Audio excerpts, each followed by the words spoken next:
By the summer of 1918, Lenin, the revolution's leader, had already demanded that unreliable elements be locked up in concentration camps outside major towns. A string of aristocrats, merchants, and other people defined as potential enemies were duly imprisoned. By 1921, there were already 84 camps in 43 provinces, mostly designed to rehabilitate these first enemies of the people. From 1929, the camps took on a new significance. In that year, Stalin decided to use forced labor both to speed up the Soviet Union's industrialization and to excavate the natural resources in the Soviet Union's barely habitable far north. In that year, the Soviet secret police also began to take control of the Soviet penal system, slowly wresting all of the country's camps and prisons away from the judicial establishment. Helped along by the mass arrests of 1937 and 1938, the camps entered a period of rapid expansion.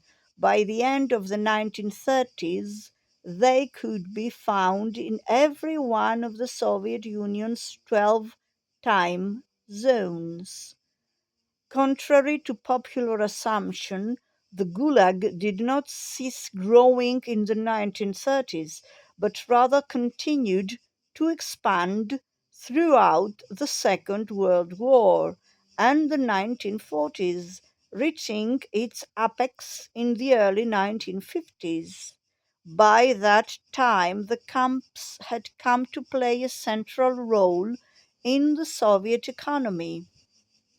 They produced a third of the country's gold, much of its coal and timber, and a great deal of almost everything else.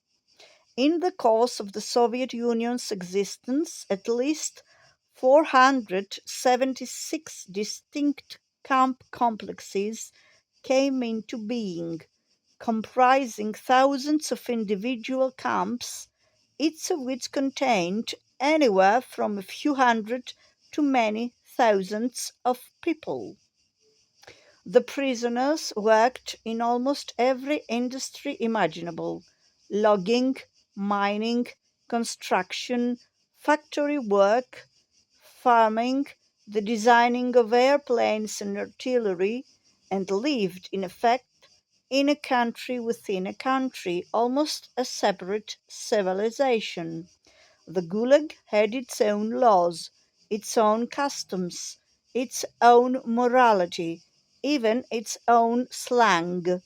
It spawned its own literature, its own villains, its own heroes, and it left its mark upon all who passed through it, whether as prisoners or guards.